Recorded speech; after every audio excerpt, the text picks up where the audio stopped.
los bendiga mucho. Estoy muy agradecido con Dios que me permite el privilegio de servirle y también muy agradecido con usted que me hace el favor de su sintonía. Deseo comunicarle mi intención de exponer estrictamente fundado en la Biblia este tema bíblico. Mi nombre es Pastor Cedas de la Iglesia Cristiana Bíblica Ágape. Al final van a salir mis datos y este es el ministerio Temas Bíblicos.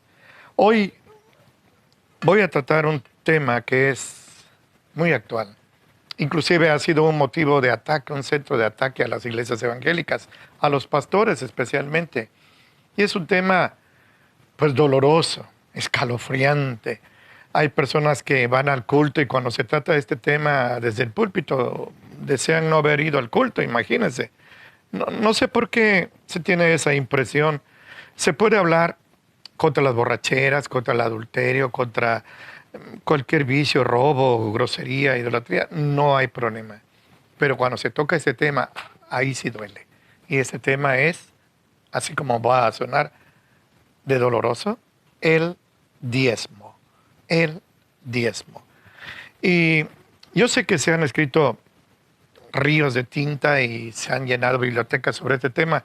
Yo en unos cuantos minutos tengo que exponerle, y lo voy a hacer en 5 puntos, pero protesto. Estrictamente fundado en la Biblia.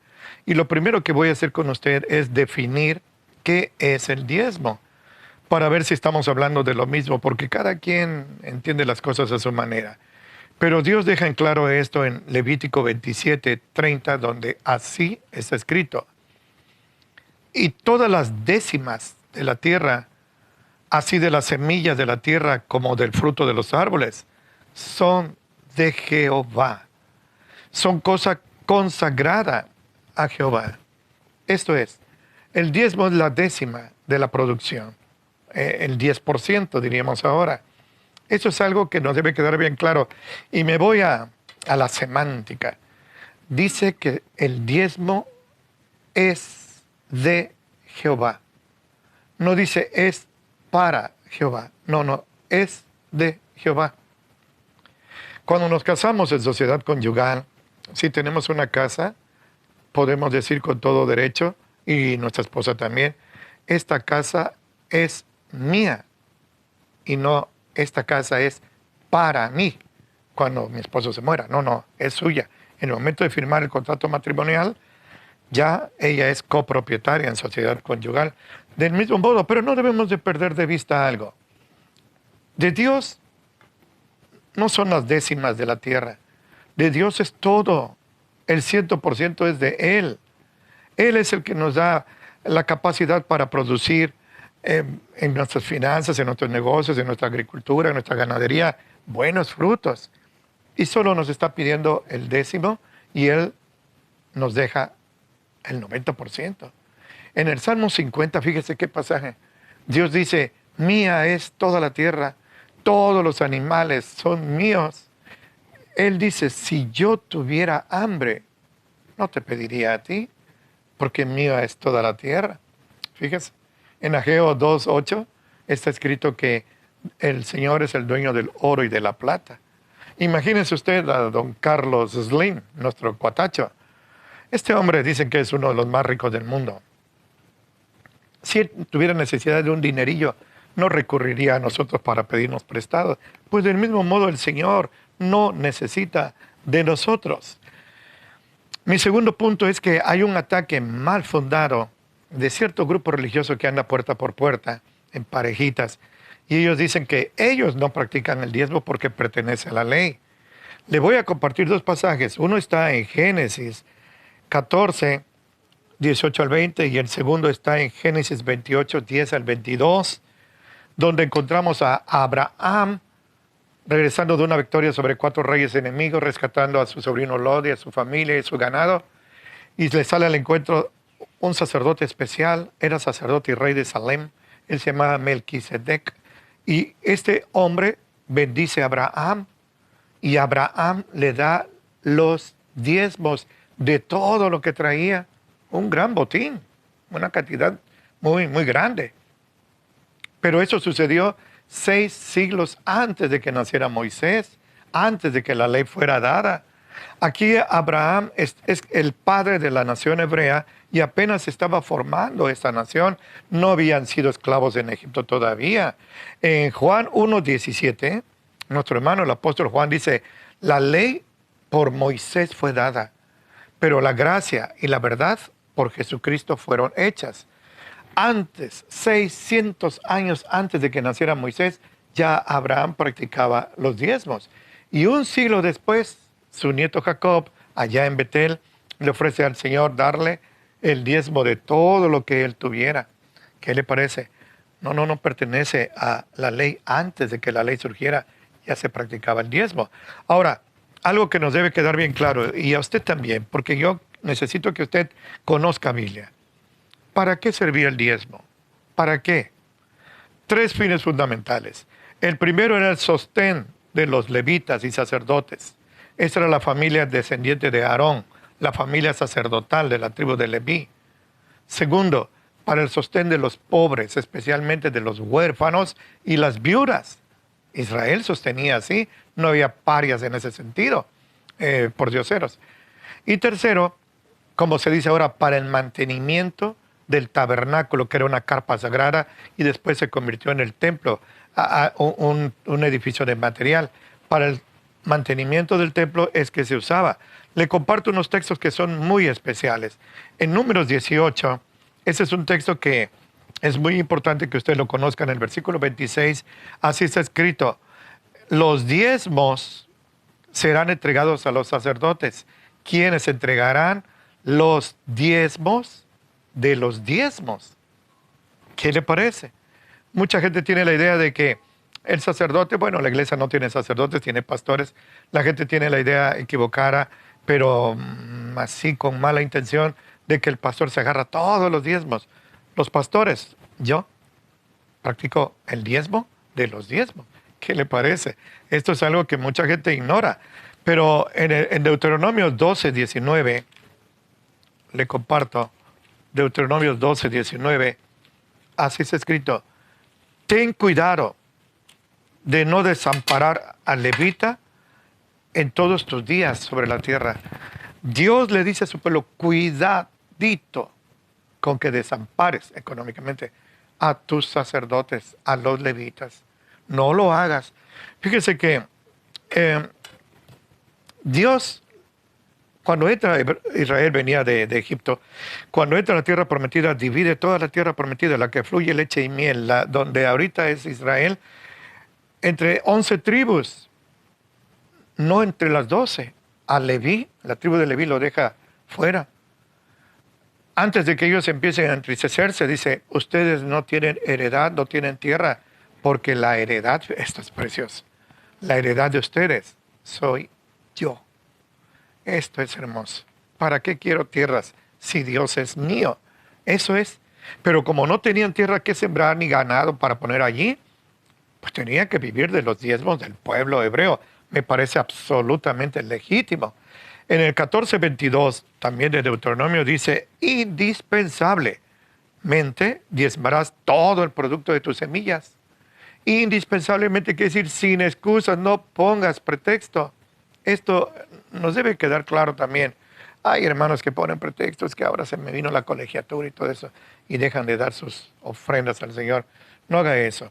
Hay otros diezmos en la Biblia, pero no me voy a ocupar de ellos. Inclusive sé que varios pueblos de esa época practicaban el diezmo. Por supuesto que se copiaron de los hebreos porque sabían que era muy sabio distribuir así en esta proporción una parte para los pobres y una parte para ellos.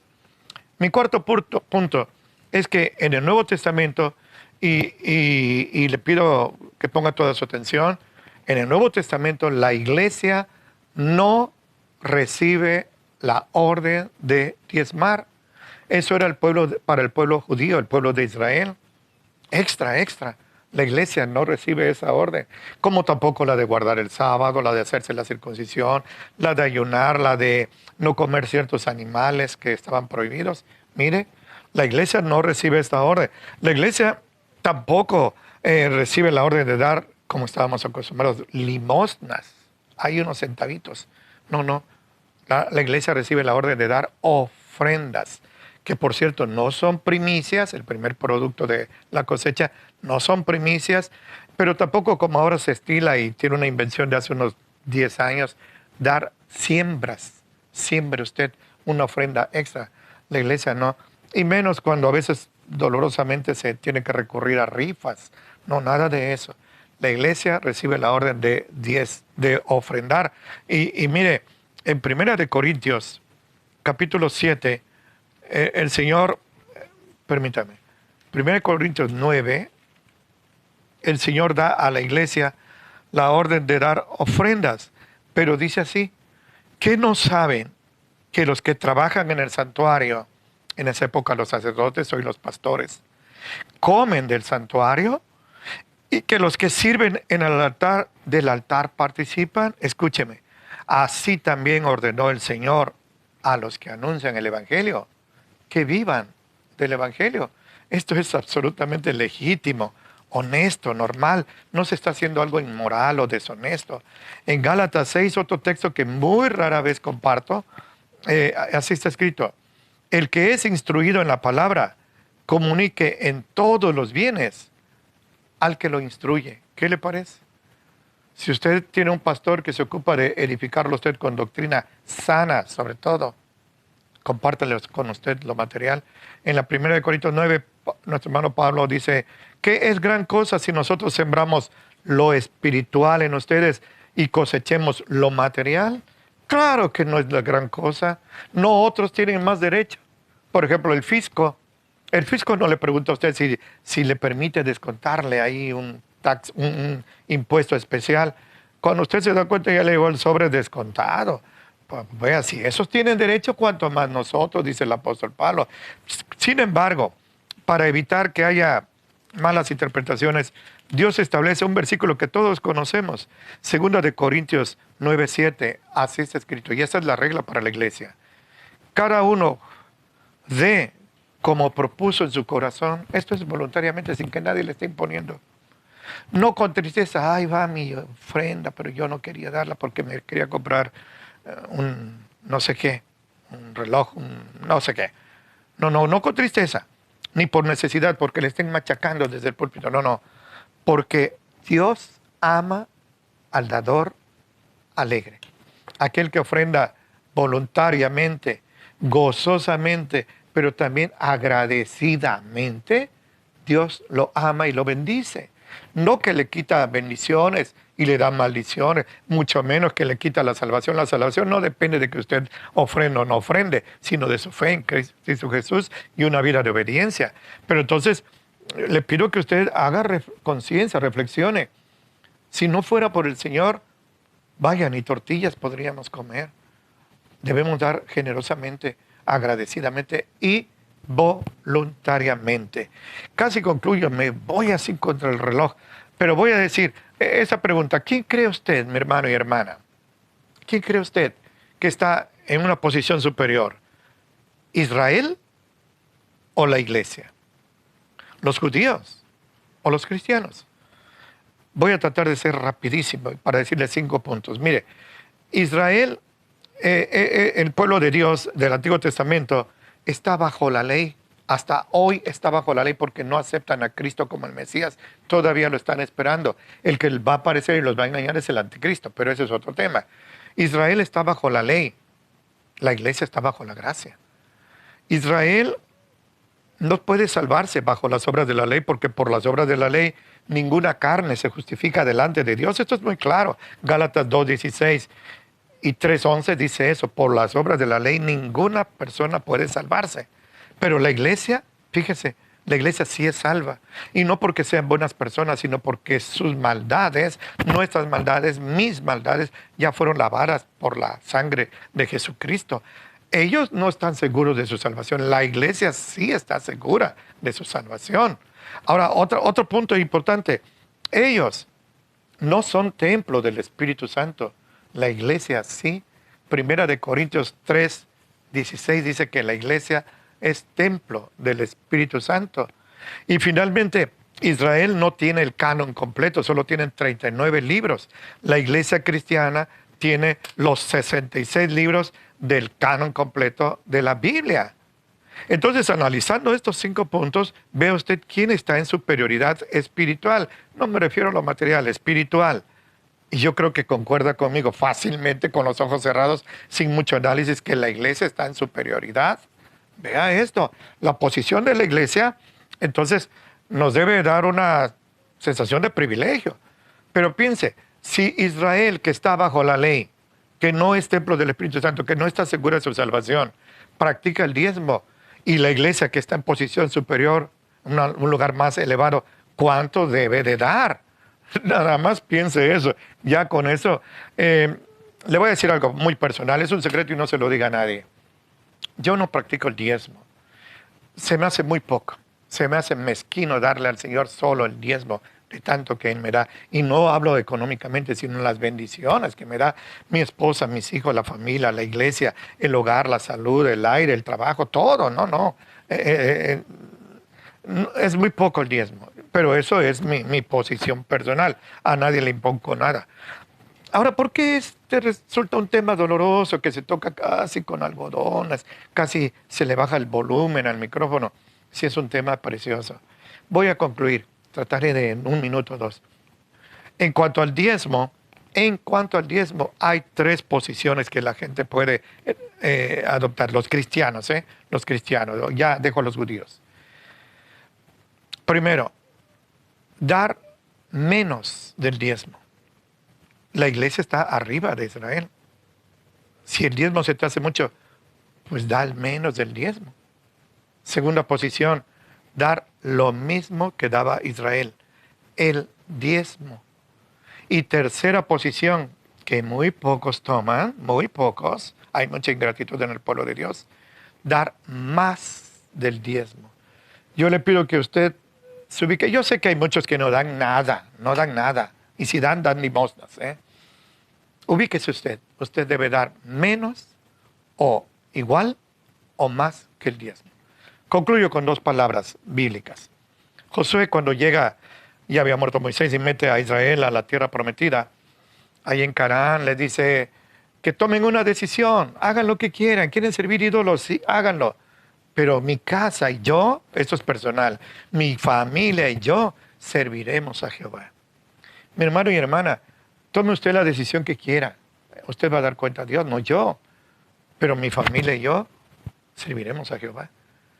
Muy pronto viene el día en que el Señor, antes de entrar a su reino celestial, nos diga esas palabras preciosas que yo anhelo y deseo que también para usted sean. Bien, buen siervo fiel. Sobre poco fuiste fiel, sobre mucho te pondré. Entra en el gozo de tu Señor. Mi hermano y mi hermana, he concluido. Ahí va a aparecer mi celular para que usted se comunique, me daría mucho gusto. Y estoy muy agradecido con Dios por este ministerio. Gracias a Dios por mi hermano Rafael, que está aquí en esta parte técnica. Y yo deseo que el Señor lo bendiga mucho y atalaye entre usted y yo ahora que nos separamos en Cristo Jesús. Muchas gracias.